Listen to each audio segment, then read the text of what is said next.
Great. Thank you all. Thank you, Congressman Soto, for being with us today. Thank you all for taking some time on a Monday afternoon to join us. My name is, in fact, Allison Scher. I'm the Director of Congressional Affairs at the National Endowment for the Humanities, and it is my honor to be here today, joined with my colleague Ben from the NEA. And today I just want to give you a little brief overview of NEH, some of the ways you can find out about our grant offerings, and areas on our website that you can learn more.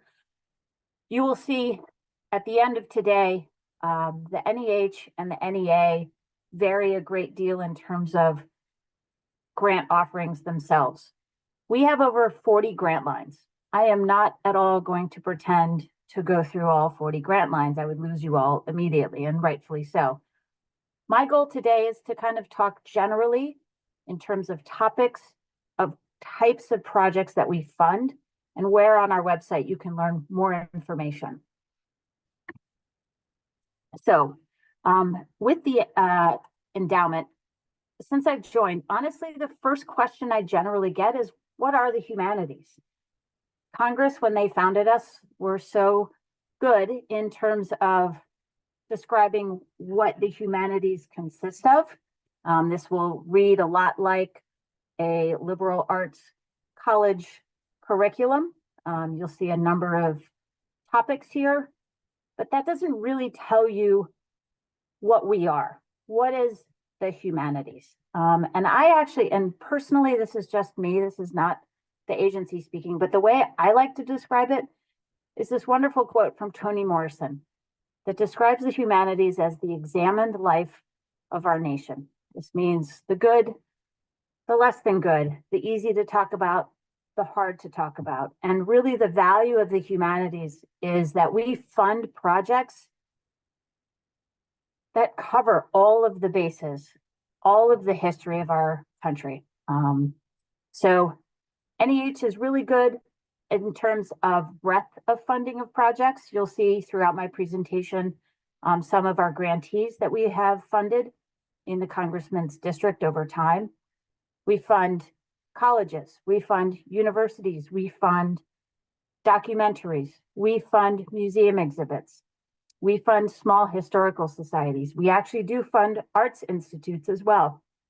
We fund everything from podcasts to books, to HVAC systems, and very sexy things like file cabinets.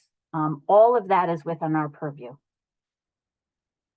So everything today that I'm going to talk about is on our website, www.neh.gov. I will say that our grant programs are competitive, but like all federal funding, you won't get a grant if you don't apply. My goal today is that you feel at least a little bit more confident in terms of applying and having the resources and the contacts you need to put forward the best application possible. I encourage you to read the Notice of Funding Opportunities, also called the guidelines, on our website. That is the nitty-gritty, the nuts and bolts of how to put together a successful application. And unlike a lot of really larger agencies, I will speak for Ben, and I know he'll echo this, our agencies are here to help you. If you call, you will get a call back from a real person. If you email, you will get an email from a real person. You can talk to our program officers, ask them questions, make sure you're applying to the right grant line.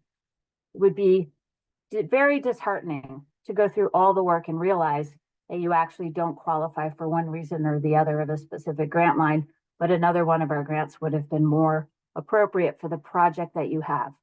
So I encourage you to always reach out. After I'm done presenting today, I will drop my email in the chat. Reach out anytime and I'll make sure you are in touch with the correct people to help you put together a successful application. So generally speaking, who is eligible for our grants? We have two different main tracks of grants. We have institutional-based grants. This is libraries, museums, colleges, historical societies. And with those institutions, generally speaking, you need to be a 501c3 nonprofit. institutes of higher education. We fund colleges, universities, and graduate funding. We actually do not fund individual schools. We do have funding opportunities for entities that will provide opportunities for K through 12 educators, but NEH dollars don't directly fund K through 12 education. It's through a third party that we reach that funding. We do also have a lot of international collaborations, but the primary applicant needs to be a US institution. On the other side, we also fund a lot of individuals. These are individual scholars and researchers. You can be institutionally affiliated or an independent scholar looking to get support to finish your research, to fly to Italy, to go to those archives that'll help you finish your book. We have a lot of different range of individual opportunities. So generally speaking, I like to think about who the audience is. Who is it that your product is intended to serve? This page right here just generally talks about kind of our broad categories. We have 6 different grant making divisions within the agency. And under each of those divisions, we have several grant lines, some more than others. All of them have different purposes. If you're looking for the general public to watch your documentary, listen to your podcast, sort of the forward facing, that's going to be in public programming or public programs. Likewise, for the researchers, library users, historical societies that want to preserve and protect your collections, that's going to be in preservation and access. Education programs cover universities, colleges, teachers, faculty, and students. Say you want to build out a new minor program of health and the humanities, or ways to build new curriculum to interweave humanities into already existing curriculum. That's going to be under education. The individual grant lines, for the most part, are all going to be under our research programs. And those are scholars and researchers, people that are writing for both scholarly articles as well as general readership books. If you're into the technology side of life, digital humanities is going to be where you are thinking about. I will say one area that's a little bit of a cross collaboration between digital and research program. We have a new AI research initiative. It hits within both digital humanities and research. If you're looking to build, if you're a university and you want to build a new AI research center, it's going to be under research, but also touches digital. And then finally, if you're an institution or a city or a tribal government that's looking specifically to fund both your capacity and or thinking about how the changing climate is impacting your cultural resources, that's going to be under our challenge programs. Our challenge programs are also our only grant line that have a matching requirement. Most of our grants do not have a matching requirement, but challenge does. So that's also something to keep in mind. Our 7th division is our Fed-State partnership. I only touch on this. Florida Humanities, I've put the website here. They operate throughout the state and they have their own funding opportunities throughout the state. 40% of NEH's programmatic funding goes directly out the door towards our state and jurisdictional councils.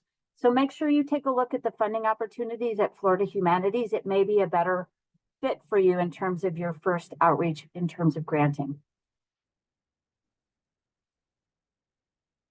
So on our website, how do I find out specific grant information? There's a couple different ways to go about it.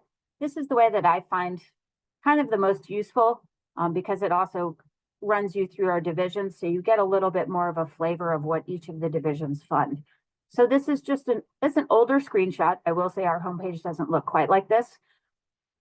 But under here, you see our grants. And if you click on grants, it'll pull up on the left, divisions and offices. You can see kind of through the yellow there, these big gray boxes. That's another way of going about it.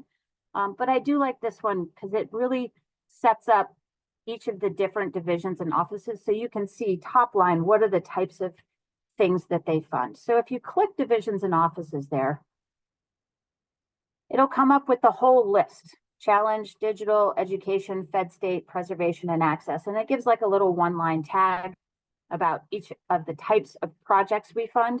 And then if you click, for example, on digital humanities, it'll pull up general information about the office. And then on the right side, it'll have a listing of all of the grant lines that are available through that division and office. And every division and office, as I said, have their own specific grant program. So I actually like this to kind of go through and navigate this way.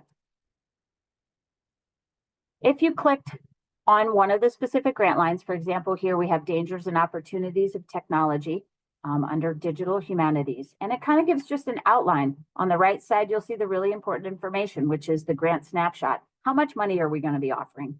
Who are we going to give it to? In this case, it's going to be organizations. What's the output expected? And how long is the period of performance, as well as the application deadlines? If you scroll down through each of our pages, you'll get reminders. Oftentimes, grant lines will have specific webinars that get into the nitty-gritty of that grant line and what they're looking for and what they're funding and the types of activities they're funding. Will it be hiring of consultants? Is it the research work? Is travel included? All of that is included in these webinars. And then scrolling down below, just keep going down. You'll see all of the application materials, FAQs, sample application narratives to give you sort of a taster of what a successful application looks like in terms of their narrative.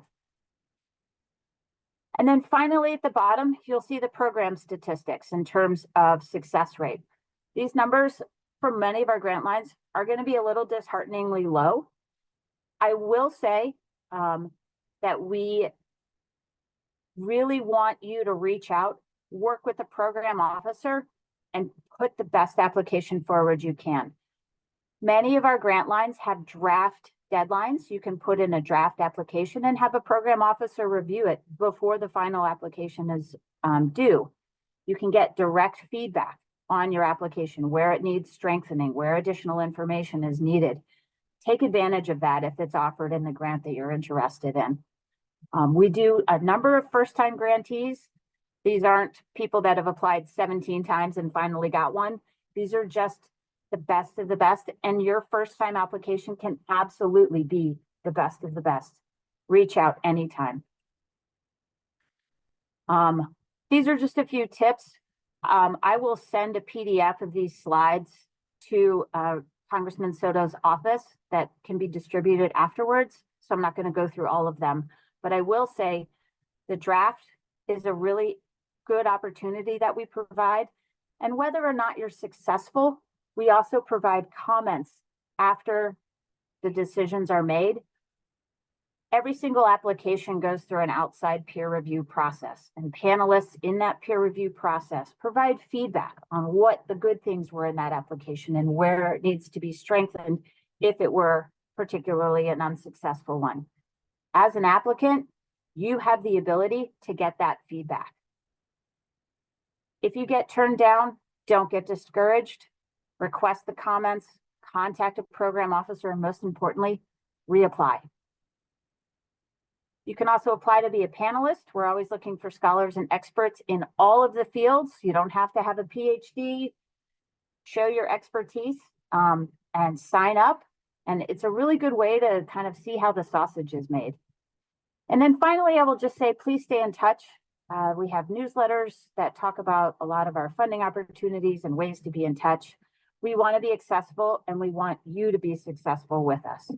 And with that, I will stop sharing and turn it over to my colleague, Ben.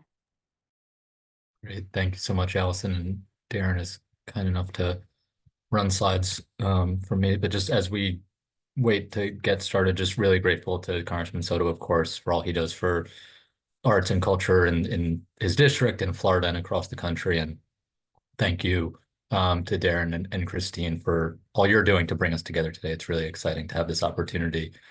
So our goal today is not only to really, as Allison said, is to take a deep dive into our funding opportunities, but really to demystify our application process. So whether you're a seasoned grant writer or you're applying with us for the first time, regardless of the size of your organization, we want you to leave this meeting knowing that an NEA grant is within your reach and that you have the technical assistance tools needed when applying with us. And really know that this is the beginning of a conversation. We'll make sure, Allison and I both, that our contact information is readily available. It's on the NEA website at arts.gov. You can always get in touch with the Congressman's office. Whatever you need to do, get a hold of us. As Allison said, there are a lot of people ready and willing to talk, and I'm certainly one of them. And I know Allison feels similarly over at the NEH. Darren, are you able to pull up slides? Is it possible? And as Allison and I joked at the top of this meeting, while Allison has been a great friend and colleague, we clearly do not talk about the images that we're using in our slide presentation. So that one might look familiar. I claim ownership of it because there's a paintbrush, but always happy to share with my colleagues in the humanities. And just the next slide, please. Thanks, Darren. So Chair Jackson at the NEA really has implored us to continue to strengthen our work with communities across the country of all kinds, which is why, again, I'm really excited to be having this conversation with you all today. And since you're here, I trust you know a little bit about the National Endowment for the Arts, but just a quick word about who we are. The NEA is a federal agency, and we're the largest funder of the arts and arts education in communities nationwide. And really, our funding is a catalyst of public and private support for the arts. Next slide, please. So with support from Congress and arts champions like Congressman Soto, the NEA is able to fund organizations directly at the federal level and in partnership, similarly to the NEH, with the 6 regional arts organizations and 56 state and jurisdictional arts agencies, as well as at the local level. And we couldn't do this without the partnership with those with the greatest knowledge and proximity of their communities. And that's why, again, similar to NEH, that 40% of all of our grant making dollars flow through those regional arts organizations and state arts agencies. So again, just as when you're thinking about applying with the NEH, consider applying for federal funding made possible with the Congressman's support at the regional, state, and local level. So that's the Florida Division of Arts and Culture. And we really encourage you, again, to apply at every level. As Allison laid out, applying for federal funding is a competitive process, and we want to make sure you're doing everything to be as successful as possible. And that includes applying at the NEA with the NEA at the regional, state, and local level as well. And next slide, please. So there are certain requirements that you must meet in order to be eligible for an NEA award.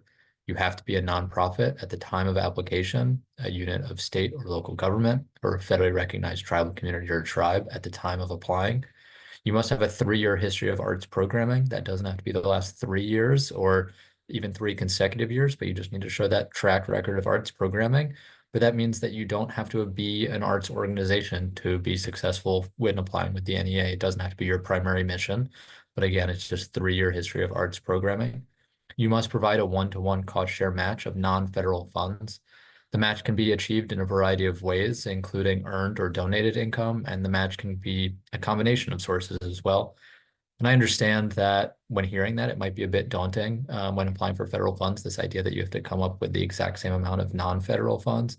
Great reason to get in touch with us, talk through creatively how you can come up with that match requirement.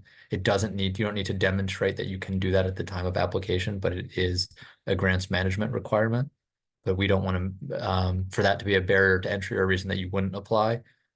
So if you have questions, great reason to get in touch with us. And also for previous grant recipients, you do have to be in compliance with reporting requirements for any previous NEA awards that you might have received. Next slide, please. So our funding supports arts projects. On the left side of the screen, you'll see the types of organizations that we are able to fund. Eligibility is again open to tax-exempt organizations, including 501c3 nonprofits, units of state or local government, including local arts agencies and educational institutions, as well as federally recognized tribal communities and tribes. It's important to note that for K through 12 schools, school districts are eligible for funding, but not individual schools themselves. On the right side of the screen, you'll see examples of things we're not able to fund, which include general operating support, individual artists, with the exception of our fellowship programs and literature, commercial activities, as well as fiscal sponsors. And the full list of what we're not able to fund is published on our website and our guidelines, again, at arts.gov. Next slide, please. So there are different funding categories offered by the NEA, as you see represented on this slide. The NEA has funding opportunities for organizations that include grants for arts projects, Challenge America, Our Town, and our research awards. These are the largest grants we offer, and nonprofit organizations receive the bulk of our funding through these programs. Grants for individuals, once again, are limited to our literary fellowships, and it is important to note that we offer recognition for jazz artists, a Lifetime Achievement Award called the NEA Jazz Masters Program, as well as a similar award for folk and traditional artists through our National Heritage Fellowship Program. Generally speaking, you can submit one application per year per organization. However, there are some exceptions to that rule, so check out our guidelines for any clarity once again at arts.gov. Next slide, please. So the Challenge America program, we like to think of at the NEA as really an on-ramp to applying for federal funding. If you haven't applied to the NEA or anywhere across the federal government before, definitely encourage you to check out the Challenge America program. It's a deadline annually in April, and it's a flat $10,000 award. In order to be eligible, you must not have received NEA funding within the last 3 years. And Challenge America primarily supports small organizations that extend the reach of the arts to populations that are historically underserved. And that word underserved is defined by our legislation, by Congress and agency policy, and refers to those whose opportunities to experience the arts are limited by geography, ethnicity, economics, or disability. All awards are, again, for $10,000 and do require a one-to-one cost share match. But the reason I reference this as a potential on-ramp to applying for federal funding is that it is an abbreviated application, and we always have a robust technical assistance around that deadline. Next slide, please. So the Our Town program provides support for creative placemaking projects. So you might be asking yourself, as I did when I first joined the NEA, what is creative placemaking? The most simple definition is really about strengthening local communities through arts and culture. Creative placemaking is when arts, culture, and design activities are deliberately integrated into efforts that strengthen communities. A successful Our Town project ultimately lays the groundwork for systemic change that sustains the integration of arts, culture, and design into local strategies. There are some additional requirements for the Our Town program. Eligibility does require a partnership between a nonprofit and local government.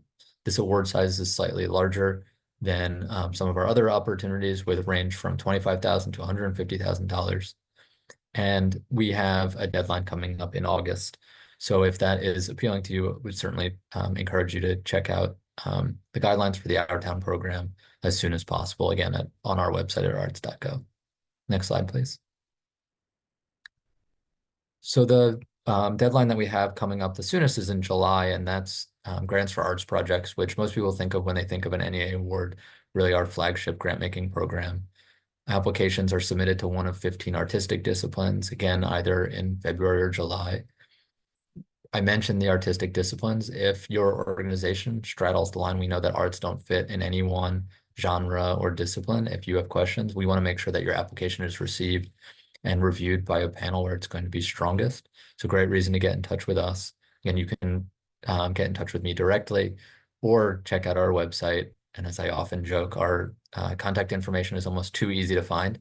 So if you'd like to reach out to a discipline-specific colleague of mine directly, would absolutely encourage you to do so. But again, it's our goal that your application will be received most favorably. So if you have questions about where to direct that application, my colleagues can have that conversation among themselves and make sure, again, that your application is going to be as strong as possible.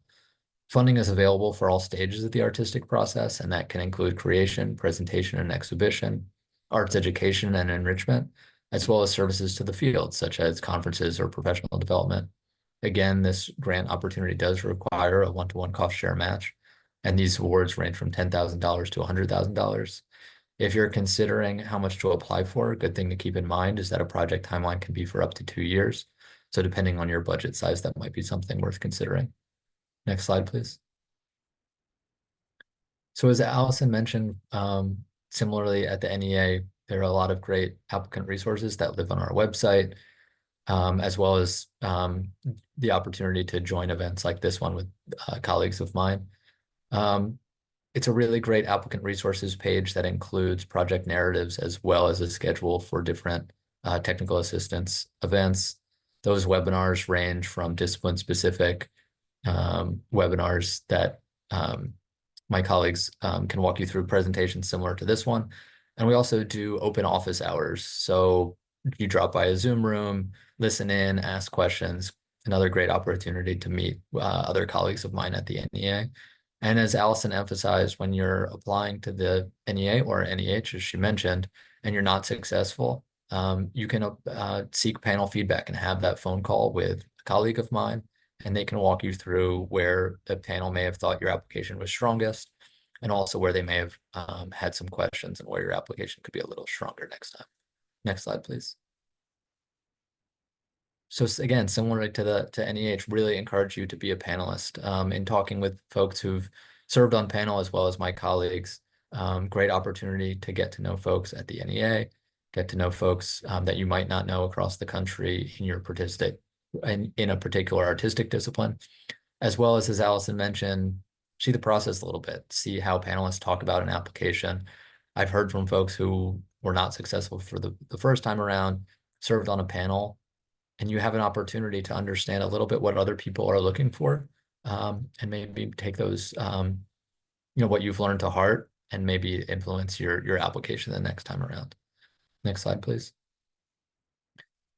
So again, Alice and I often, on the same page, and we just encourage you to be in touch in every way possible. Some of those, just following us on social media, and we have a general Arts Matter newsletter, and that's really just keeping in touch with everything that we're up to at the NEA. My colleagues also have specific artistic discipline newsletters if you're interested in one specific field. I think they do a really good job of not spamming anyone, just giving you all the facts you need, and really just stay in touch. And I'll put my email in the chat as well as Allison has. And the most important thing is that we're hearing from you in advance of that application, because we want you to submit the strongest application possible, and just looking forward to hearing from you and taking your questions. Thank you.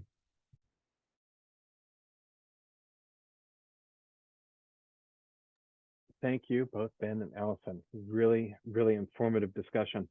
We'll move into a question and answer portion, which I will stop the recording for that part, but I do want to ask one question ahead of everyone else, and I apologize if I steal someone's question, but for our congressional office, sometimes we are asked to write letters of support to accompany applications to federal grant programs in general for our constituents.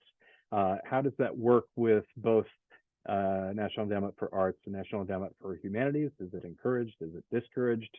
Can you tell us a little bit about how that would work with your programs? Sure. Always happy to receive those letters. What I find to be, I'll just say, slightly disappointing is when that's the only time we hear from an organization in advance. Would love to make sure, that's great. And to know that the congressman is supportive of the work. It's a great way for us at the NEA to have a sense of what's important to the congressman, to understand the community a little better. But we want to make sure we're doing that and the technical assistance work. Because so Congress, in the case of the NEA, what a panel is reviewing an application for is artistic excellence and artistic merit. What that means is different for every community. So understanding that it is important to the congressman perhaps goes to artistic excellence and artistic merit, but that's what Congress has dictated our panels are reviewing applications for. So great, always encourage folks, always great to hear from a congressional office about their support. But what makes hopefully we're not just hearing from an applicant in that regard, and we're just doing truly everything possible. So I think, if I'm going on a little long on the answer to this question, but I think of that as one choice on a menu, and let's just make sure we're picking everything possible to make sure the application is as strong as possible. Ben, that was really well said. I will also say, from NEH's perspective, I encourage you to look, if you're applying, look through the guidelines there. And there are some grant lines that, for whatever reason, are specifically prohibited from having letters of support. I will say we do ask for letters of support if you are applying. And I would say prohibited letters of support from Congress. And the reason behind that is because we are judging solely on merit and strength of the application. However, like Ben, I always accept letters of support sent separately from the application. And it's really good for me in my office of congressional affairs to know members of Congress that care about specific projects. So separate from that, your letter is not going to influence an outside peer review panel usually, but it is still really important for my office to know that this is something that Congressman Soto cares about. And regardless of the outcome of the application, I can follow up with Darren Verde and say, hey, look, this was funded or this was not funded. If you know this applicant, please encourage them to reach out to get their comments and reapply and figure out how to strengthen an application for the future. So it is not without merit. It just isn't necessarily going to be the finger on the scale of whether you get funded or not. But again, always happy to take letters from any member on any of our grants, regardless, because the Congress people are really important for us, and it's good to know what your constituents are doing. Well, thank you both for that answer. So that's my question. I'll open it up to the floor. We'll stop